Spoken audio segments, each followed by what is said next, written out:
아멘. 기도하겠습니다. 은혜가 풍성하신 하나님, 우리 모두가 하나님의 말씀 앞에 다시 섰습니다. 이 말씀이 오늘 나에게 주시는 은혜의 말씀으로 받게 하시고 여전히 우리를 살리시고 회복시키시는 하나님의 능력의 오른팔을 날마다 경험케 하여 주옵소서. 예배의 모든 시종을 주님께만 온전히 의탁드리오니 주님 홀로 영광받아 주옵소서. 감사드리고 살아계신 예수님의 이름으로 기도하옵나이다. 아멘. 지난주에 이어서 이번 주도 계속 우리 예레미야 말씀 함께 나눕니다. 전반부 우리가 지난 한 주 나눴고 이제 이번 주는 예레미야 31장, 오늘 본문이 포함된 예레미야 31장부터 예레미야 애가까지 하나님 말씀 봤습니다.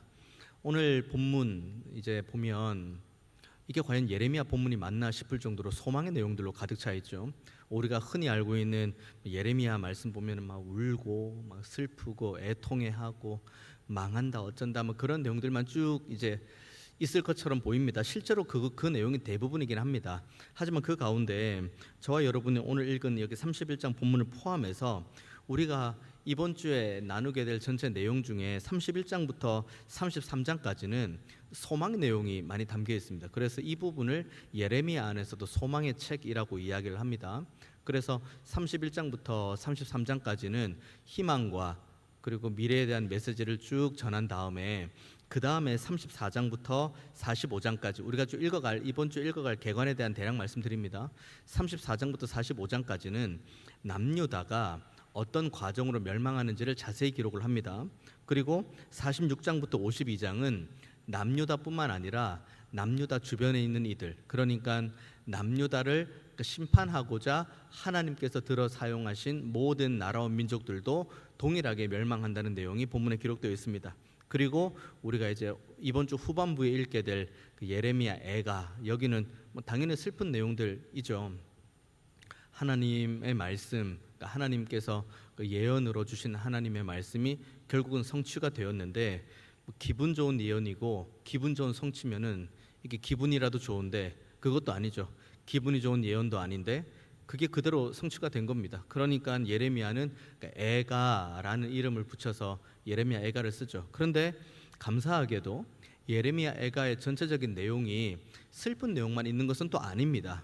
그 가운데 그럼에도 불구하고 우리를 살리시는 하나님, 가장 깊은 고난 가운데서도 우리를 세우시는 그 하나님, 그 하나님이 예레미야 애가에 노래되어 있습니다. 그래서 우리가 이번 주에 예레미야 31장부터 예레미야 애가까지 하나님 말씀 쭉 통독해 나가는데 분명한 것 하나 꼭 기억했으면 좋겠습니다. 하나님은 우리를 죽이시는 분이 아니라 살리시는 하나님이십니다. 그리고 하나님은 여전히 우리를 능력의 오른팔로 구원해 주기를 원하시는 하나님이십니다. 이것을 우리가 오해하지 않았으면 좋겠습니다. 그래서 우리가 말씀을 읽는 것도 의무고 기도하는 것도 의무고 예배하는 것도 의무고 경건 생활하는 것도 의무가 아니라 지금도 여전히 우리를 살리시고 회복시키시고 소망의 길로 인도하시는 그 하나님의 따뜻한 사랑과 은혜 안에서 하나님 앞에 마땅한 영광으로 예배하고 그리고 그 거룩하신 하나님의 이름을 날마다 기쁨으로 찬양하고 우리에게 소망의 날 주실 하나님의 능력을 날마다 경험하는 우리 모두가 다 되시기를 축원을 드리겠습니다. 오늘 본문 시작을 보십시오. 10절의 말씀입니다. 이방들이여 너희는 여호와의 말씀을 듣고 먼 섬에 전파하여 이르기를 이스라엘을 흩으신 자가 그를 모으시고 목자가 그 양떼에게 행함같이 그를 지키시리로다고 이야기를 합니다. 자, 하나님의 말씀 선포되죠. 그런데 오늘 본문 10절의 말씀 보면 여호와의 말씀을 듣고 먼 섬까지 가서 선포하라고 하는데 그 말씀을 듣는 이 주체가 엄밀히 말하면 주어가 분명히 나오죠. 10절에 이방들이여라고 이야기를 합니다. 그러니까 이 말씀, 그러니까 지금 이들이 하나님의 말씀을 듣고 먼 섬까지 가서 전해야 될 하나님의 말씀은 회복입니다. 그러니까 이스라엘이 지금 가장 큰 어려움 가운데 있지만 그럼에도 불구하고 살리시고 회복시키시는 목자와 같은 하나님이 이스라엘을 완전하게 붙들어 주실 거다. 이 메시지를 하나님이 지금 누구에게 주시냐면 이방들에게 주는 겁니다. 엄밀히 말하면은 이게 유대인들의 입장에서는 이게 참 말이 안 되는 거죠. 이와 같은 소중한 말씀, 귀한 말씀은 하나님의 그 정통, 그 계보, 레위 지파, 제사장 아니면 뭐 선지자 이렇게 쭉 이어져서 그들이 받고 하나님의 말씀을 전해야 되는데, 하나님께서는 오히려 예레미야를 통해 주시는 말씀은 이방들에게 내가 이 메시지를 줄 거다. 그리고 이방들이 나의 이 능력을 그들이 먼 섬까지 가서 선포하게 될 거다라고 말씀을 하는 겁니다. 이것이 이스라엘을 제외시키겠다는 말씀으로 받는다기보다는 하나님의 주권이 이스라엘 땅에만 있는 것이 아니라 온 우주 만물을 지금도 통치하고 있다는 것을 오늘 이 본문을 통해서 말해주고 있는 거죠. 한번 이방인들의 입장에서 볼까요? 자, 이방인의 입장입니다. 자, 하나님의 말씀이 귀에 들려오죠. 자, 먼 섬까지 가서 이 말씀을 전했으면 좋겠다. 그러니까 이방들에게. 그리고 이방들에게 하나님 주시는 말씀이 하나님께서 이스라엘을 흩으셨는데 다시 모으실 것이고, 그리고 목자가 그 양떼에게 행함같이 그를 지킬 거다라고 이야기를 합니다.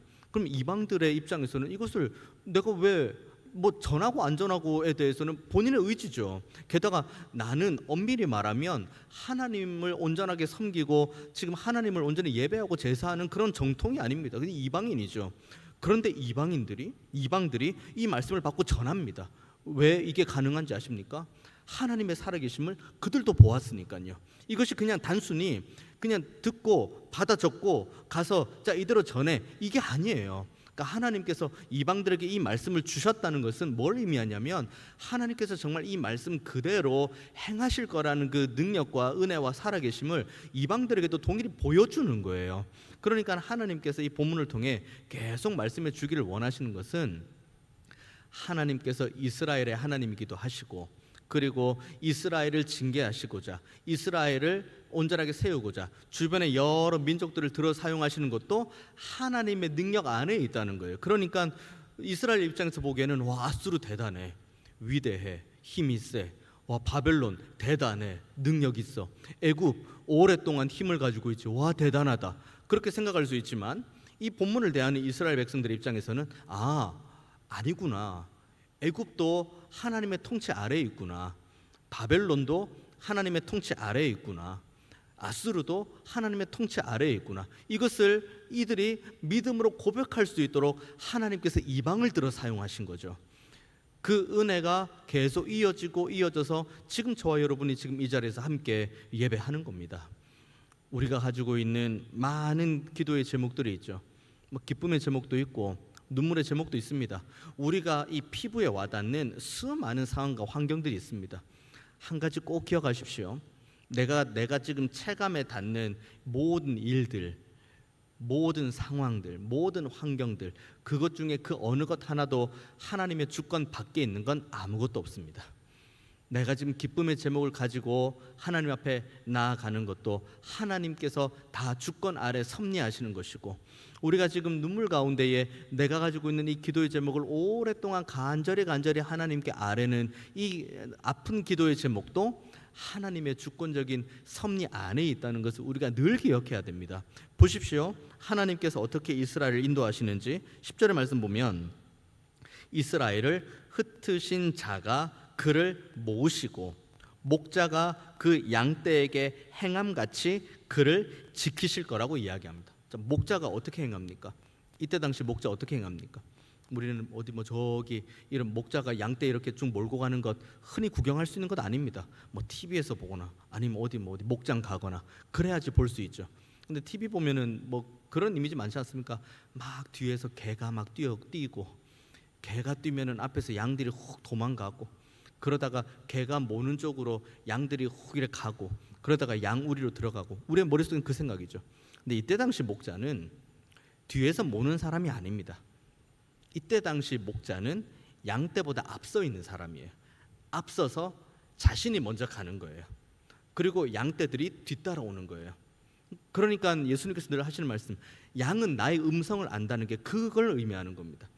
목자가 늘 앞에 가서 음성을 들려주는 거죠. 양떼들에게 음성을 들려주는 겁니다. 그러니까 양떼들은 목자의 음성을 듣고 뒤따라오는 거예요. 그러면 목자는 앞을 쭉 보죠. 앞을 쭉 보고 여기로 가면은 위험하겠다 하면은 위험하지 않는 길로 이 목자가 가는 겁니다. 그러면 목자가 가는 길을 따라서 양떼가 가는 겁니다. 그러니까 선한 목자라면 양떼를 위험에 빠뜨리는 길로 인도하지 않겠죠. 보고 위험이 있거나 어려움이 있으면은 그곳으로 가지 않고 정말 좋은 길로 가는 거죠.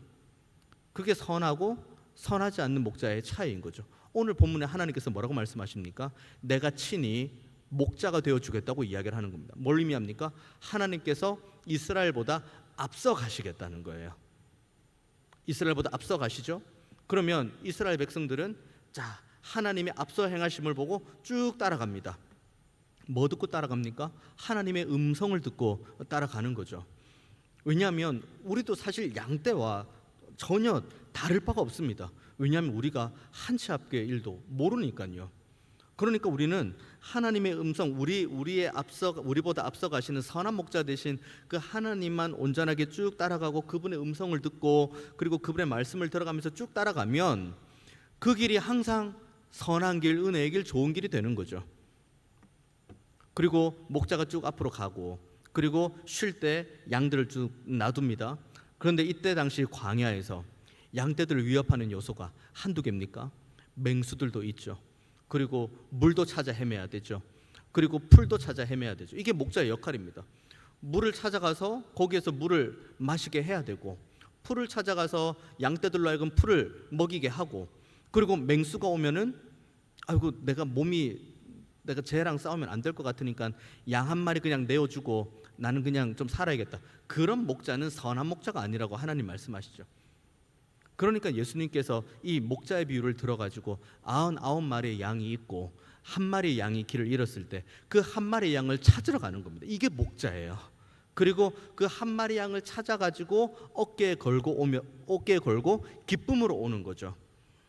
이 목자에 대한 이 내용을 이스라엘 백성들 들으면은 우리는 제가 이제 말로 설명하니까 목자가 그렇지라고 하는데 이 말씀을 듣는 이스라엘 백성들은 목자가 어떤지를 자기가 일단 목자이고 그리고 목자가 어떤 삶인지 자기들이 너무 잘 알고 있는 거죠. 그렇기 때문에 하나님께서 이 본문의 말씀 통해 내가 너희들의 목자가 된다는 걸 말씀해 주시는 거예요. 그러니까 우리는 여기 10절의 말씀만 쭉 따라가다 보면은 위험한 길, 어려운 길, 그리고 힘든 길, 그 길들에 빠지는 것이 아니라 목자가 인도하는 대로 가는 가운데 기쁨의 길, 감사의 길, 선한 길로 갈 수 있는 거예요. 자, 그럼 이쯤에서 우리가 질문하죠. 그런데 제가 하나님의 말씀을 잘 듣고 따라갔는데 이 사망이 음침한 골짜기는 웬 말이죠? 이 눈물 골짜기는 웬 말이죠? 라고 할 수 있죠.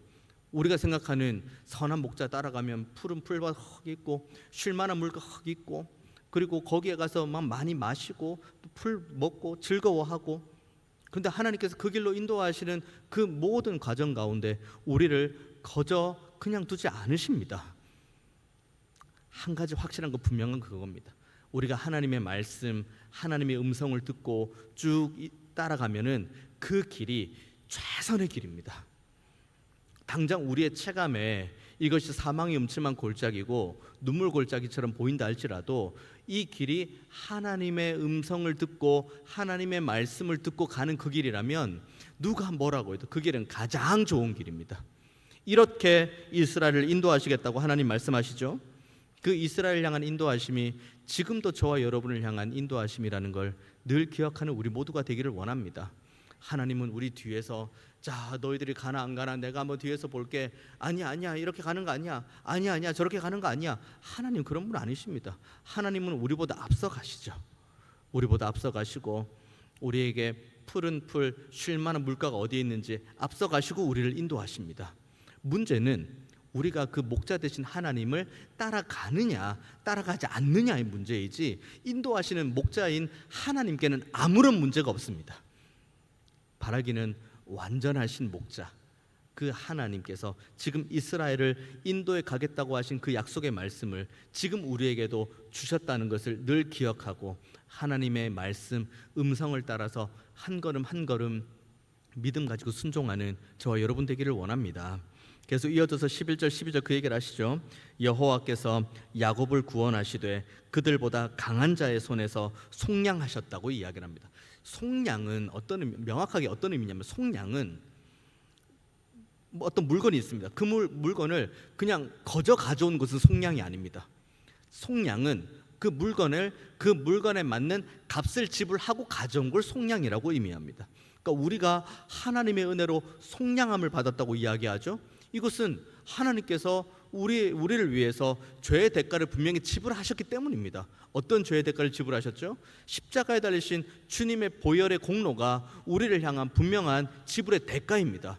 그러니까 우리는 하나님의 은혜로 속량함을 받은 존재예요. 그러니까 하나님께서 우리를 마땅한 소유자라고 분명하게 말씀하실 수 있는 그 권리를 주장할 법한 분이 바로 하나님이신 거죠. 왜냐하면 하나님께서 맞는 속량, 그 죄로부터 우리를 구원하시기 위한 마땅한 대가로 우리를 불러주셨기 때문입니다. 가만히 이스라엘 백성들 보십시오. 아브라함 때부터 그리고 이삭, 야곱 넘어가면서, 그리고 출애굽하는 모든 과정, 그리고 가나안을 정복해가는 과정, 그리고 열왕기상, 사무엘상하, 열왕기상하, 역대상의 그런 모든 이스라엘의 역사를 보십시오. 이스라엘이 강대했던 적은 그렇게 많지 않습니다. 항상 주변에 어마어마한 강대국들이 더 많았어요. 뭐 애굽 있죠. 뭐 이제는 뭐 블레셋도 있었죠. 뭐 암몬도 있죠. 모압도 있죠. 그리고 아수르도 있고 바벨론도 있죠. 다 있죠. 그러니까 이스라엘은 항상 주변에 강대국들 사이에 늘 둘러 있었습니다. 하지만 이스라엘이 왜 그렇게 세워졌습니까? 왜 그렇게 이스라엘이 항상 은혜 가운데 세워졌습니까? 하나님께서 속량하신 그 백성이기 때문에 하나님께서 이스라엘을 책임지십니다. 우리 모두도 다 마찬가지예요. 하나님께서 우리를 책임지십니다. 그래서 하나님께서 우리 한 명 한 명을 말 그대로 주의 보혈의 공로로 우리 한 명 한 명을 죄에서부터 건져내신 거예요. 속량하신 거죠.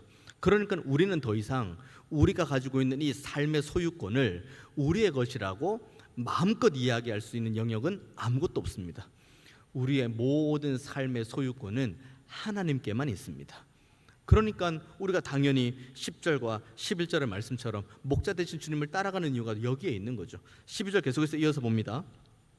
그들이 와서 시온의 높은 곳에서 찬송하며 여호와의 복 곧 곡식과 새 포도주와 기름과 어린 양의 떼와 소의 떼를 얻고 크게 기뻐하리라. 그 심령은 물된 동산 같겠고 다시는 근심이 없으리로다 할지어다. 자, 이 두 가지 이야기 나옵니다. 두 가지 이야기. 하나님께서 속량하셨죠. 그리고 목자가 친히 되어 주셨죠. 그리고 목자 되신 하나님께서 이스라엘을 속량하신 이후에 이스라엘을 쭉 인도해 갈 때 이스라엘의 반응이 두 가지 반응이 되어야 됩니다. 첫 번째는 찬송이죠. 12절 초반부에 그들이 와서 시온의 높은 곳에서 찬송하는 거예요. 또 하나 12절 후반부의 말씀, 그 심령은 물된 동산 같겠고 다시는 근심이 없다. 이것이 두 번째입니다. 우리가 하나님의 백성이라고 자부하고, 그리고 하나님의 은혜로 우리가 속량함을 받았다고 믿음으로 고백하고, 그리고 하나님만이 나의 유일한 구원자가 되시고 나의 유일한 목자가 되신다고 우리가 믿음으로 고백을 한다면 우리의 삶에도 동일하게 12절과 같은 반응 두 가지가 동시에 나와야 됩니다. 첫 번째, 찬송하는 거. 그러니까 찬송하는 게 우리가 찬송하는 거, 찬송가 몇 장 찬송, 이 찬송을 포함해서 하나님의 영광을 올려드리는 일체의 모든 행위를 의미하는 것이 찬송입니다. 그러니까 우리는 하나님을 예배하는 것이 하나님께서 나를 속량해 주시고 구원해 주시고 나를 하나님의 백성으로 삼아 주신 것에 대한 감사의 제목이 반드시 있어야 됩니다. 우리가 하나님 앞에 기도하는 것도 마찬가지죠. 우리가 하나님 앞에서 수고하고 애쓰는 것도 다 마찬가지입니다. 우리가 수고하고 애쓸 때 복을 받습니다. 당연히 복을 받죠. 당연히 복 받습니다. 수고하고 애쓰고 찬양하고 예배하고 기도하고 하면 다 응답받고 복 받는 것 다 맞습니다. 그런데 제가 늘 말씀드렸던 것처럼 전후 관계가 바르게 설정되어야 됩니다. 복을 받으려고 예배하는 것이 아니라 은혜와 복을 받았기 때문에 예배하는 겁니다. 그리고 하나님의 놀라운 사랑과 긍휼을 받았기 때문에 우린 예배하는 거예요. 그리고 지금도 하나님께서 우리를 참아주시고 주의 보혈의 공로로 우리를 덮어주시고 우리를 의롭다 칭해주시고 하나님 나라를 소망할 수 있도록 지금도 은혜를 주시니 우리가 예배하는 거예요. 그리고 그렇게 우리가 이 사랑과 은혜와 감사의 제목을 담아 예배하고 수고하고 헌신하고 봉사하고 찬양하고 영광 올려드릴 때 그때 우리가 또 하나님께서 예비하신 복을 받는 거죠. 이것이 전후관계입니다. 항상 먼저 선행되어야 될 것은 하나님께서 지금도 우리를 사랑하신다. 하나님께서 지금도 우리를 능력으로 붙드신다. 하나님께서 지금도 우리를 책임지신다. 여기에서부터 우리는 예배의 감사가 자연스럽게 터쳐나오는 거예요. 그리고 하나님을 향한 감사가 터쳐나오고 그리고 하나님을 향한 기도가 터쳐나오는 거예요. 이쯤 되면 제가 여기에서 여러분들에게 여러분 예배하세요, 기도하세요, 수고하세요, 봉사하세요, 헌신하세요 말 안 해도 돼요. 말할 필요가 없죠. 왠지 아십니까? 하나님의 은혜가 이만큼 큰데요. 하나님께서 지금 나를 속량하시기 위해 그분의 독생자 외아들을 아낌없이 주셨다는 이 은혜가 이만큼 큰데요. 어떻게 우리가 견눈질 할 수 있습니까? 우리가 어떻게 하나님 아닌 다른 것에 우리의 마음 빼앗길 수 있습니까? 우리가 어떻게 하나님 아닌 다른 것을 사랑하고 하나님 아닌 다른 것을 의지하고 하나님 아닌 다른 것을 예배하고 하나님 아닌 다른 것을 찬양할 수 있습니까? 우리의 유일한 예배의 대상은 하나님밖에 없습니다. 완전하신 분, 거룩하신 분, 가장 존귀하시고 가장 아름다우시며 오직 홀로 영광을 받으실 유일한 한 존재, 그분이 바로 하나님이십니다. 그 하나님이 지금 저와 여러분의 아버지가 되시는 겁니다. 땀만 먹지 마십시오. 다른데 마음 빼앗기지도 마십시오. 오직 영광 받으실 분은 하나님밖에 없습니다. 그리고 우리에게 복 주시는 분도 하나님밖에 없습니다. 이 은혜를 따라서 우리가 예배할 때 두 번째 12절 나오죠. 그 심령은 물된 동산 같겠고 다시는 근심이 없을 거라고 이야기를 합니다. 물된 동산, 여러분 머릿속에 한번 기억해 보십시오. 한번 그림을 그려 보십시오. 물된 동산이랍니다. 뭔가 어쨌든 작물이 잘 자라려면 물 필요합니다. 물. 그런데 물을 그 동산에 물을 댄대요. 그러면 그 동산에 물이 끊어집니까? 안 끊어집니까? 계속 물이 이어지는 거죠. 그러니까 물된 동산, 우리의 심령이 물된 동산과 같대요. 그러니까 우리의 심령은 하나님의 은혜로 늘 공급받는 거죠. 그러니까 우리는 항상 하나님의 살아계심을 경험하는 거죠. 왜냐하면 날마다 내 심령 안에 들어오는 것이 물된 동산이니까, 물이니까요. 물, 우리를 살게 하는 물, 우리를 살게 하는 은혜. 그래서 주님께서 요한복음에 생수의 강을 넘치게 하겠다, 너희들의 그 배에. 그래서 영원히 목마르지 않는 생수를 주겠다. 이것이 결국은 사도행전 이후로 넘어가면 그것이 무엇이죠? 성령의 은혜입니다. 이게 왜 성령의 은혜인지, 성령께서 우리에게 뭐 갈증을 해소해 주는 분이십니까? 갈증에서 물을 마셔야죠. 성령이 왜 우리의 갈증을 해결해 주시고 영원히 목마르지 않게 하시고 성령이 왜 우리를 충만하게 하는지 아십니까? 성령의 은혜가 있어야 하나님을 알 수 있는 이해가 생기기 때문입니다. 성령이 없이는 하나님 말씀을 아무리 읽어도 이해되지 않습니다. 이해된다 해도 이것이 나의 말씀으로는 받아들이지 않습니다. 하지만 우리 안에 이 물된 동산, 오늘 본문의 물된 동산이고 예수님의 말씀을 빌리자면 성령의 은혜가 우리 안에 충만하게 임한다면 하나님께서 살아계신다는 것, 지금도 우리를 붙드신다는 것, 지금도 우리를 책임지신다는 것, 우리의 모든 눈물을 닦으신다는 것, 우리의 모든 기도를 듣고 응답하신다는 것, 이것이 날마다 깨달아지기 때문이죠. 그러니까 당연히 우리의 심령은 근심으로부터 자유로워지는 거죠. 한번 보십시오. 근심에 대한 단어가 13절에 또 나오는데 보십시오. 그때에 처녀는 춤추며 즐거워하겠고 청년과 노인은 함께 즐거워하리니 내가 그들의 슬픔을 돌려서 즐겁게 하고 그들을 위로하여 그들의 근심으로부터 기쁨을 얻게 할 거라고 이야기합니다. 그러니까 슬픔을 완전히 끊어버리겠다는 말씀, 근심을 완전히 끊어버리겠다는 말씀이 아니라 하나님의 능력을 거기서 더 보여주시는 거죠. 너희들이 슬픔 가운데 있을 때 그 슬픔을 돌려서 즐겁게 하는 나의 능력을 내가 보여주겠다는 거예요. 근심 가운데 있을 때 그 근심으로부터 너희들이 기쁨을 누릴 수 있도록 내가 너희들에게 은혜를 주겠다. 이 말씀을 오늘 우리에게 주시는 거죠. 보십시오. 13절에 처녀, 청년, 노인, 전 세대가 다 나오죠. 아이들까지 다 나옵니다. 이 처녀, 청년, 노인, 전 세대가 왜 나오는지 아십니까? 지금 이스라엘의 전 세대가 고통받고 있기 때문이에요.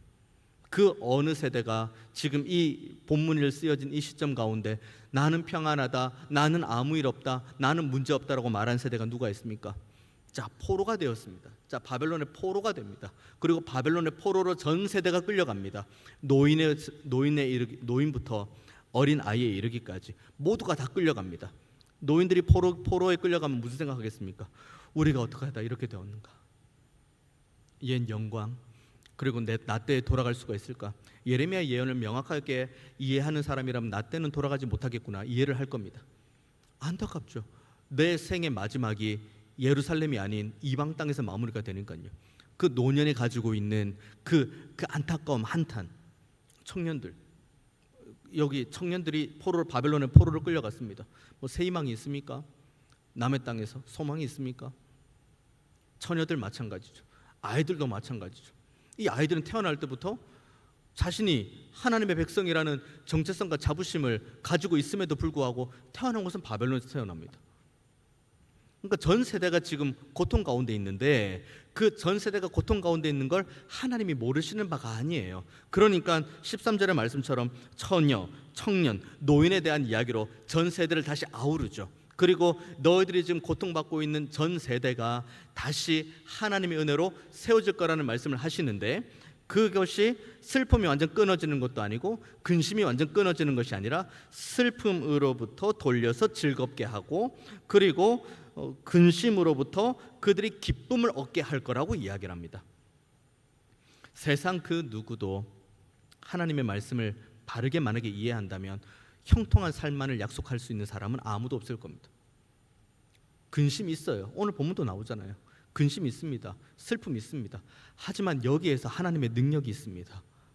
근심 가운데에서도 기쁨으로 인도해 가시는 하나님, 슬픔 가운데서도 기쁨으로 그리고 위로로 인도해 가시는 하나님.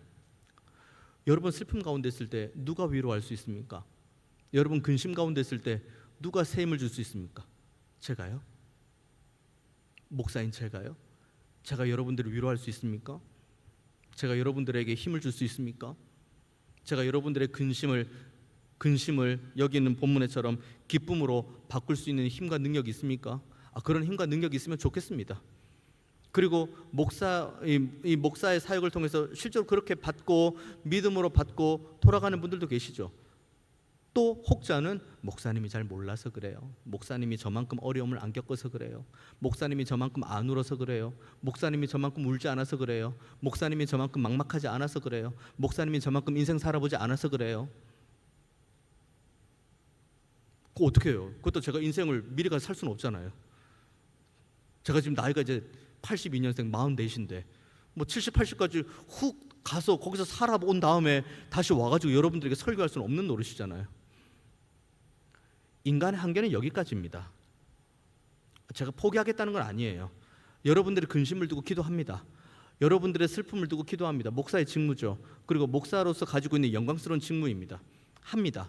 하지만 목사의 말 한마디로 위로받을 생각을 하지 마십시오. 목사의 말 한마디로 여러분의 근심과 슬픔이 단번에 바뀌어질 거라는 생각하지 마십시오. 우리의 유일한 기쁨은 하나님밖에 없습니다. 우리의 유일한 감사의 제목은 하나님밖에 없습니다. 그러니까 제가 지금 여러분들에게 계속, 제가 주님 다시 오실 때까지 여러분들에게 계속 말씀을 전하고 말씀을 전하는 제 유일한 목표 하나가 뭔지 아십니까? 여러분들의 시선이 저를 바라보지 않았으면 좋겠어요. 여러분들 시선이 저를 통과해서 저를 들어 사용하시면서 말씀하시는 하나님을 봤으면 좋겠습니다. 저를 보지 마십시오. 저는 못하지만 하나님은 하십니다. 저는 연약하지만 하나님은 완전하십니다. 제가 어떠한 재주로 여러분들의 슬픔을 돌려서 즐겁게 하고 어떤 재주가 있어서 여러분들의 근심으로부터 기쁨을 얻게 하겠습니까? 하지만 슬픔을 돌려서 즐겁게 하시는 분, 근심을 끊어서 위로의 자리로 나아가게 하시는 분, 오직 하나님밖에 없습니다. 하나님께만 여러분의 시선을 고정하십시오. 저 보지 마세요. 지금은 저를 봐야죠. 눈을 감고 설교 듣지 마십시오. 지금은 눈을 뜨고 저를 볼 시간이에요. 하지만 궁극적으로 바라봐야 될 여러분의 눈은, 여러분 눈의 지향점은 하나님입니다. 이와 같은 은혜를 주시겠다고 약속하신 하나님이 14절에 이렇게 마무리를 하죠. 내가 기름으로 제사장들의 마음을 흡족하게 하며 내 복으로 내 백성을 만족하게 하리라, 여호와의 말씀이니라고 이야기합니다. 제사장들의 마음을 기름으로 흡족하게 채운대요. 그리고 백성들을 복으로 채운다고 이야기를 합니다. 제사장, 이때 당시 제사장은 일을 할 수가 없죠. 제사장들의 소득은 무엇입니까? 많은 사람들이 가지고 있는 재물과 그런 것들로 제사장이 사는 겁니다. 자, 한번 보십시오. 바벨론의 포로로 끌려갑니다. 제사를 잘 드릴 수가 없습니다. 성전은 완전히 무너졌습니다. 이스라엘도 피폐한 삶을 삽니다. 이스라엘이 피폐한 삶을 사는데 제사장이 배가 부를 수 있습니까? 제사장이 드릴 재물, 그거 가지고 제사장이 먹고 사는데요.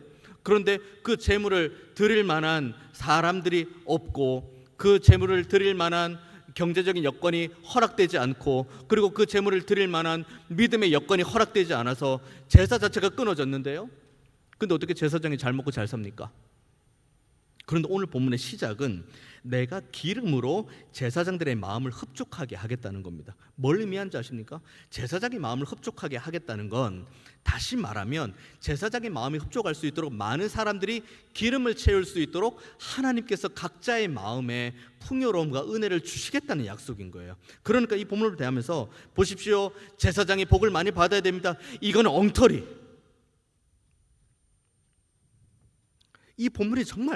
이 본문을 통해서 정말 말해주고 싶은 거는, 제사장이 기름으로 흡족하게 된다는 이 말씀을 들을 때 이스라엘 전체가 위로를 받을 수 있어야 돼요. 왠지 아십니까?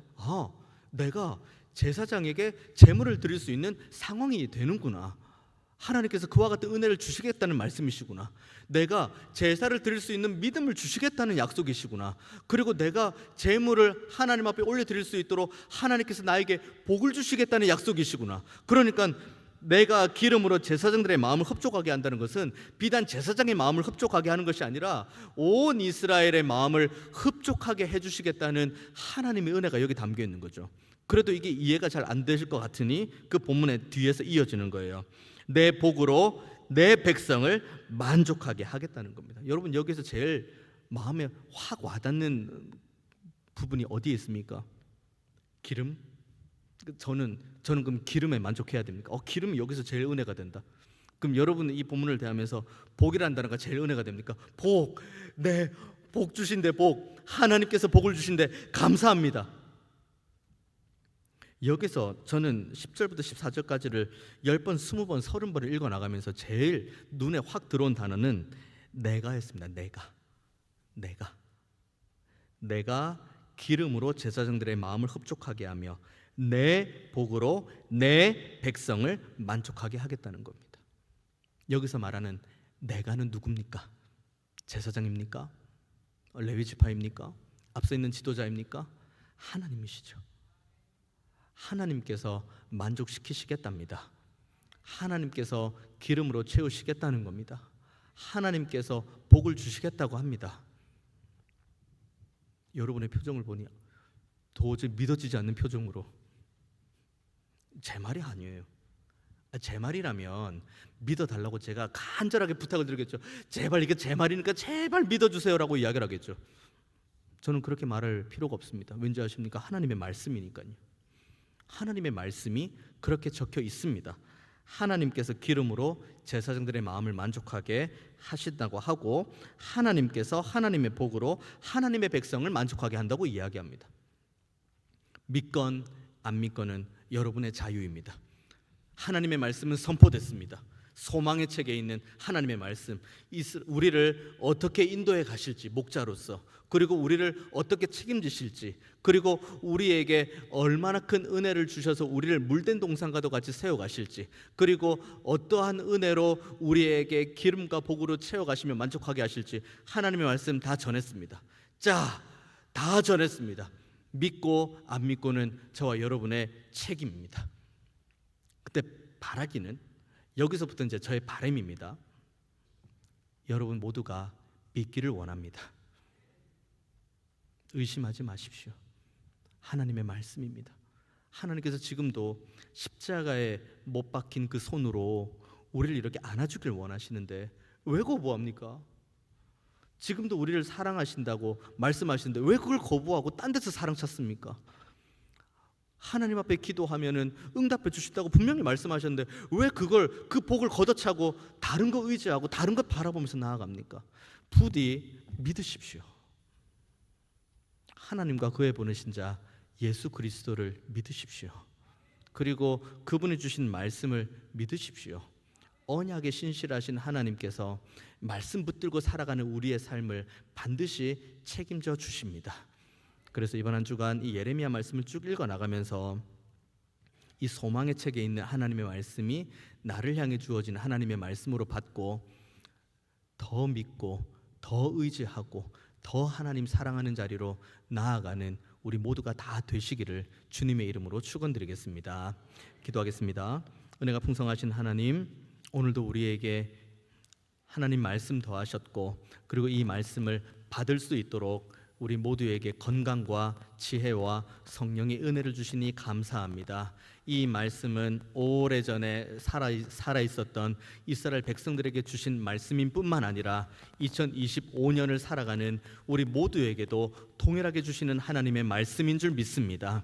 언약에 신실하신 하나님께서 완전한 성취의 길로 인도하시오니 하나님, 우리가 다른 것 의지하지 않고 다른 것 바라보지도 않고 다른 것 믿지도 않고 다른 것 사랑하지도 말고 오직 하나님만 사랑하고 하나님만 믿고 의지하는 자리를 힘써 지키게 하여 주옵소서.